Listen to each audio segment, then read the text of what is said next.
Welcome to another day, another workshop. In today's episode, we're going to talk about the latest workshop I facilitated. It was for 150 people, a big transformation corporate event that I was supposed to host because let's be honest, it's not just a workshop, it was a total event. And I think as facilitators, we deal with designing experience. So it also makes sense that we can contribute to such things. So the idea of this episode is fully like almost a case study, but also like a behind the scenes. So I'm going to share with you my preparation process, how the day went, the activities that are imagined, and also giving you a debrief on how did it go. So that's a bit the idea. So grab a drink, hit this workout, whatever, and let's spend some time together. Okay. So a bit of context. So I was approached by this client to design the kickoff event of a new department. So they are creating this new department that will be like kind of transverse to the company. And it's like a mix of a new team, but also like merging teams that are already existing, but were operating in different parts of the organization. So that they're a bit breaking the silos. So it's a big, let's say, transformation change journey. And they wanted to host an event so that people get this information, like the reasons behind the change, so that they also share like what's going to happen, like concretely, but also like so that the people can meet their new colleagues. So that's a bit the idea. It was a Friday afternoon on Valentine's Day. Yes, it's a detail, but you will see this detail will matter. If I share with you the biggest challenge and without a surprise for such a workshop, it was the logistics. It was definitely the biggest workshop I facilitated, not because of complexity, but because of size. 150 people, and like we really need to have an agenda, to have techniques, tricks to manage the chaos, which I never did before. I think my max was like 50 people. Again, different type of setup, different type of goals. So the stakes were high, and that's why I think this one may be interesting for you. Let's see. You can let me know in the comments. So, let me share with you what was really important for the client. So I was discussing with the client, and basically I agreed to 3 goals. The first one being he wants people to understand why they need to change. Second goal, he wants them to be happy or even proud to be part of this change. And last but not least, he wants them to be willing to contribute to making this change a success. So when you look at those goals, you can see that it's almost not tangible. Like, it's very inspirational and you need to create a feeling, which is like, let's be honest, like a bit different of the usual. Like usually when I facilitate a workshop, a client tells me like, I need to get this strategy, I need to get a roadmap, I need to come up with a concept to develop this new idea or whatever. And but here we're like more in a feeling. So also like the direction of this workshop is going to be a bit different, and I think that's interesting. So maybe we can already deep dive into like the core of this activity. Then I will tell you what else did I prepare, did I do to make this special. So let me share with you the agenda of the day so that you understand the main structure, and then we will deep dive into each of the parts, and of course the part that is the most interesting. So of course, such an event you need to share information. It's a Friday afternoon, so you don't want to have too much presentation. You don't want to have too much keynotes, too much panel. Otherwise, you will kill participants. They are really low energy. It's also Valentine's Day, so maybe they have like think in the back of their mind like, was she really okay when she said it's fine? Or I still have no gifts. Can I still get something to buy after the event? I don't know.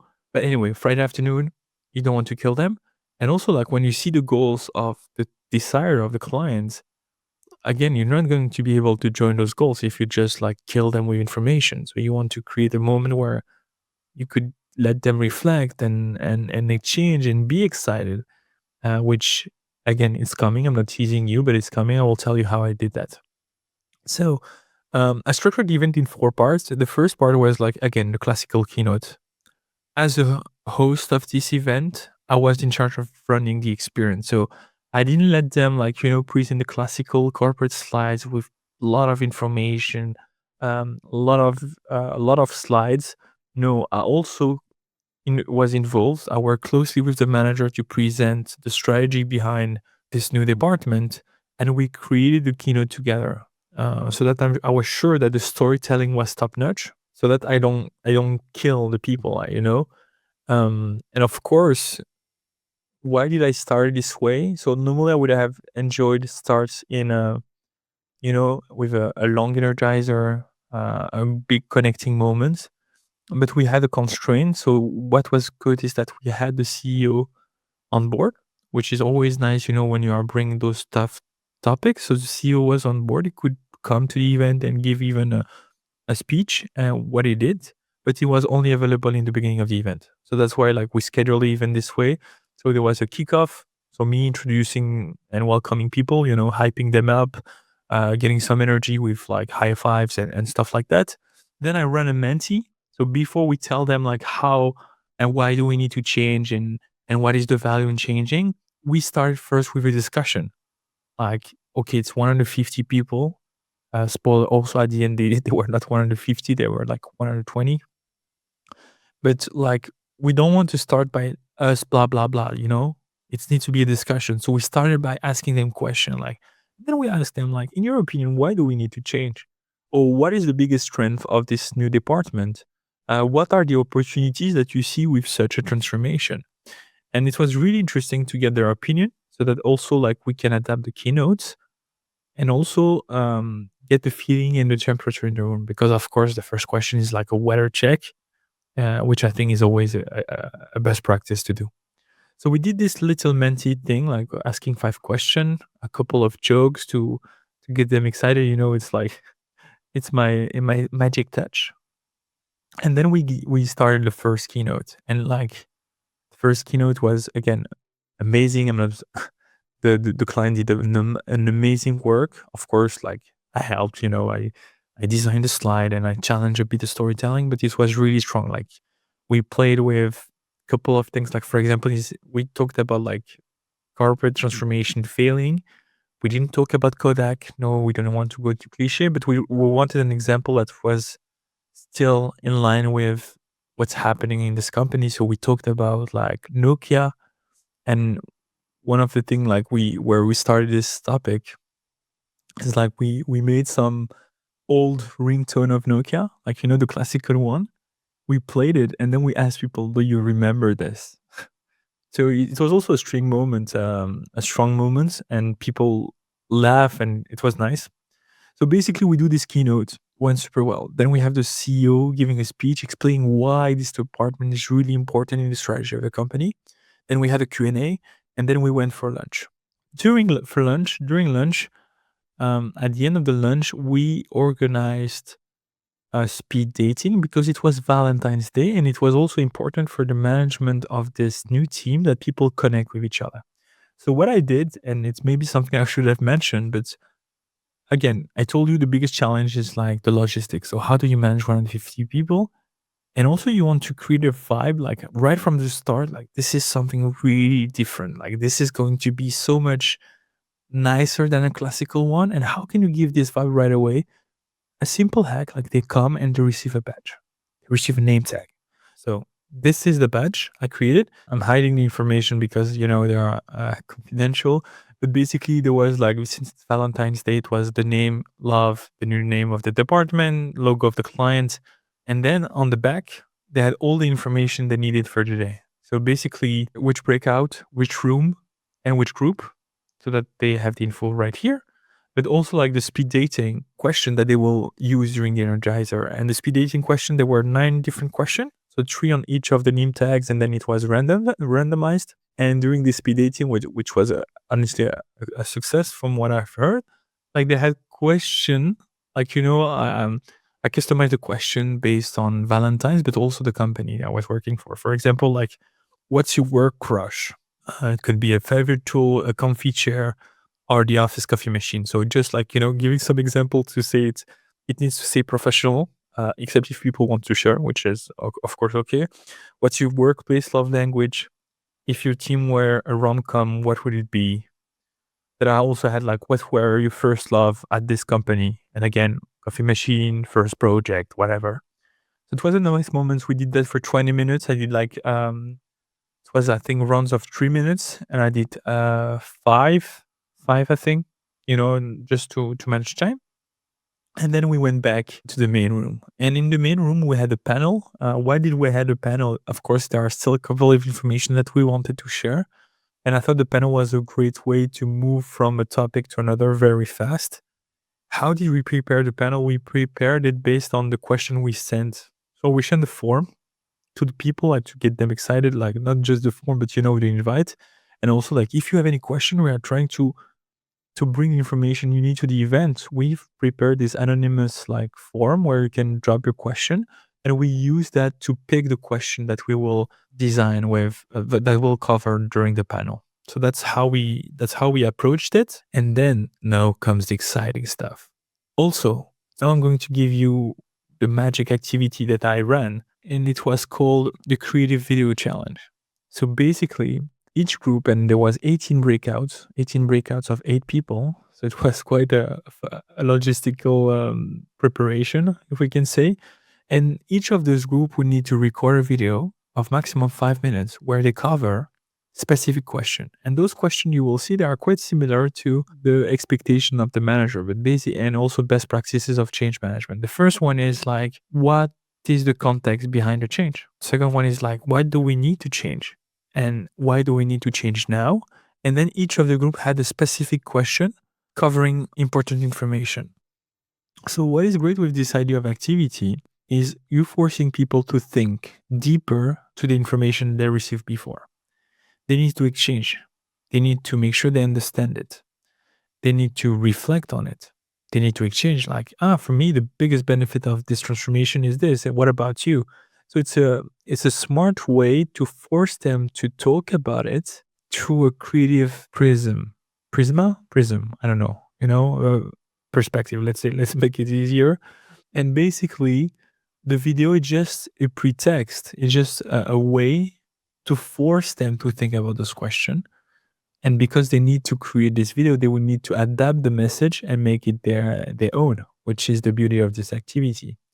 And in terms of change management, what you could also do is like reuse those video in the communication, so that you're making sure that you're still messaging your stakeholder, you're creating this awareness about this transformation. But what is also nice is that it's not always the managers going with the message if they do interviews or writing text. Here they can use assets from their colleagues, like, this is me, Mehdi, your colleague, telling you this, and not Mark, your N+1 or N+2, which I think is also strong in terms of how the message will be perceived. So that was a bit the video. What you also need to understand, it was an engineering company. So when I presented the ideas of my agenda, right away I received some resistance, either from other facilitators that were already working in-house in the company, because like, no, man, you don't know this company. It's not their style. It's not their, like, it's going to be a very difficult moment. And I know the type of attacks, like, no one's going to jump to the roof like, what's amazing, we're going to make something creative. No, it's never the way. But what is cool is that if you hype them up, it's like an icebreaker. If you sell them well the activity, even if there may be some resistance in the beginning, they will have fun. I'm convinced about it. And then it's also like how you facilitate it. So that's what happened. And now that you know the main activity, of course, this was the most important part of the day. And if they don't get the information in the beginning, we have a problem, because then the video will be useless and they won't have a good exchange. So this is why I didn't mention what was the activity. I said mystery activity when I introduced the agenda of the day. I told them, like, give them an advice. I would really recommend you to pay attention to the presentation of today, because this information will be interesting for you for the challenge. And I didn't mention it was a challenge, but for the mystery activity. And this will allow you to get something special, which me teasing like the price of the challenge. So basically, then we don't talk about it. I introduced the activity in the afternoon, and then I brought a content pro. She's working for a big media company, the classical one, but also she's very strong in YouTube, podcasting, TikTok, like million of followers. And then she gives a small presentation about storytelling, so that we give them also the tools to make a great video. which was 10 minutes, but honestly so powerful. And it was even better that it was not me coming with this topic, because then we have an expert coming with those tips. It was almost like a delight, like a surprise, because like she's quite known, and also she's doing it. She's doing it for clients. She did it for herself. So like it works. So it gives so much credibility in the people for them to implement the task. And she did this cheat sheet summarizing like how you create a strong video, with a hook, and what is in the core of the messages, and how do you hand like on a powerful way. And I think this was definitely a success. Then the people went to the breakouts and they had a facilitator. And this is where like the preparation was funny, because a question that I had from the manager is like, is it possible that it's my team, so the management team of this new department, who actually facilitate the breakout? Those kind of like requests, like it always makes me smile, because it's a job facilitating. I'm not saying that because I'm a facilitator, but so of course, knowing some of them, like some of them are natural at it, but some others won't. So that was also like the challenge. So I needed to create an activity, a set of activities that will be accessible for people who never facilitate, to facilitate such a topic where they can sometimes have resistance from people. So this is where like I give them I prepared the activity. I designed a training. We had a 1 hour 30 training, which each one of them, me introducing to the activities that they will go through, and then giving them like a kind of a small booklet, like this is like the video challenge facilitation survival guide, where basically it was like a couple of tips, all the information about their group. So you see practical information, what they need to prepare, what is the icebreaker about, remind of the challenge. Again, super important. The context needs to be so clear so that people can focus on what they need to do. Then, inspiration session, storyboard, etc., etc. Now, if we focus on this activity, let's be honest, like what is the challenge when you're running such a creative activity? First, the classical one, and the objection you will need to deal with: I'm not the creative type of person. And then again, if you've been following me for some time, I'm big on creativity. I always say like creativity is not something that you own. Like everyone is creative. It's just a muscle, and it's not, again, it's not coming from me. It's coming from like the literature about it. But basically, everyone is creative. It's a muscle, and most of us like stop using it during after childhood. Because then we studied, and then it became like less common to, I don't know, draw or create things with our hands. And this is how some people became not creative. It's not. But anyway, you don't want to tell them that during the day it's not useful. But what you want to tell them, it's two things. The first thing that you want to tell them is like, this process is going to make you creative. So we don't rely on your creativity. We design a set of activities that will allow you to create this creative video. And the second one is like, you want to give them tool to be creative. And this is like inspiration session, like, for the design sprint fan, the lightning demo. It's such a powerful way to stimulate the creativity and to guide them towards the right direction. So again, in this idea of like creating an experience, I wanted to give them a tool that will make this easier for them. So I created the inspiration card for this workshop. Really cool. I'm biased, of course, because I designed them, but this is a card. And basically there was 6 of them. So for example, I had catchy ad. Imagine that you would need to sell this transformation through an ad. And then it's as simple as that. And this is basically the inspiration was just a way to package the content. So first they need to focus on how they will package the content, how they will bring the story through an ad. Through here, what we have up startup pitch. Like you pitch this like it's a startup. And they read through and okay, first, how do you start in the start pitch? You want, again, a hook, but it starts like for every video. But you want to ask a question. Do you know how many people get sick on a day-to-day basis? Then they go into the problem statement. 75% of blah, blah, blah, blah, blah. So this was an idea. Another one was like, if you want to make it easy, I think, I have breaking news. Imagine the news is making a segment about it. So I give them the cards. I introduce them to the participants, and then I give them the cards to read and to make their own understanding of the inspiration. And then I ask them the question, do you see another way to package the content? And this is why it took only 6, because if you go for more, then you're removing them options for being creative themselves. But also then it becomes too hard to make a decision. And then, I did together alone, they took a sticky note, they wrote an angle, an approach. I think we had testimonial. In my group, at least, we have a catastrophic type of broadcast or show, a specific show. So that's went the way, and then we went right away to storyboard, and we brainstorm on the story right away, and then shooting. So yeah, and now it's a challenge. So I hyped them up the challenge, and we finished on just them giving us the video, then a wrap up, and then an apéro. But what is nice is that now I'm going to follow up with I created a landing page with all the videos of the participants, and then we need to vote on the video they believe is the most impactful. So it's two ways. Of course, we're going to select as the management team, and my client is going to select which video they believe is the right one in terms of content, creativity, impactful of the message, etc. But then also the members of this new department will select the video that they believe is the strongest.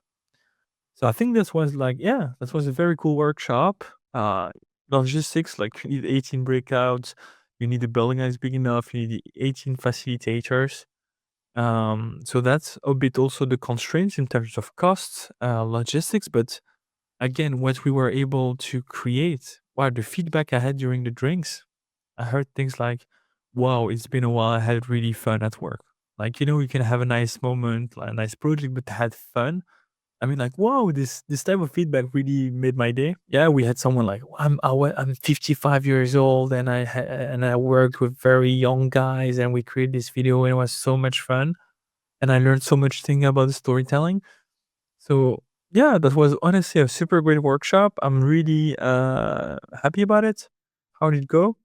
And I'm working in this landing page, so that here we wanted to start, this communication journey to support the transformation. And I think this video will give the client a lot of assets to communicate. And then they will have the chance to, okay, maybe I can use this snapshot from this video to bring this message. Maybe in this, we can make a podcast, those ideas were mentioned, a podcast, and we are answering a questions ourselves. And when I say ourselves, is the management team, which I'm not part of, but after working so long with a client, it's almost feel like I'm part of the team. So yeah, that's about it. So to summarize, it's a lot of preparation, such a big event, just doing the groups. And again, the groups, it's stupid, but you want a cool representation. So I looked at the list of each department that were merging, and I made sure at least I have one from each department, one of each role, one manager if I can, etc., etc. Then I need groups similar in terms of size, so 8 people in a room. But then what happened on the day? Not everyone is coming, even though you made the list of the group based on the latest attendances. And then, during lunch, before the speed dating, I was like, okay, looking at the file name, adapting the group on the side, and then finding the participant, I don't know. So I was going to the manager, do you know this guy? Okay. Then I find the guy, hey, sorry, you're going to change group. And then I take his name tag and then I adapt it. And I think this is the name tag was definitely a pain in the ass to create. There's of not only the design, but putting the information of the breakout, having the right name, the right color if you're a breakout leader and not a participant. But those are the things that makes the difference. So, often I have this feedback yeah, but why did you spend some time on name tags? Or there are so many good reasons behind this. Something else, and I was discussing with a branding expert, so high five to you, Sylvia, if you're listening. Then I was like, but should I brand it like, I mean, the slides and the name tags in the card, like facilitator's corner, or should I go for the client brand identity? And at the end, you want to create an experience from the client perspective. So that's why for the slide, mostly I went with their branding. Of course, I modernized it a bit because I never do things like like I should. So I didn't want to use their. I would say I will say it. I will say it. The boring PowerPoint. I made a keynote using their visual assets, but like still making it nice. There were GIF or GIF in my presentation, and when you have a big manager using GIF, like it's always surprising. Um, so yeah, that was very nice. Of course, and also it was the advice at Sylvia, like which of your identity can you still integrate where it makes sense, like inspiration cards. Like again, you've seen them. Um, it's my branding. Like I have my name. They play with the cards, so they create a links, and it's also like you'll recognize my drawings because there it didn't make sense. Like what you want to show them is to give them confidence. I've run this activity so many times before; it's gonna work. Which, let's be honest, it was a first for me. So also like big up to 𝗪𝗵𝗁, who helped me design this session and actually give me the idea of the video.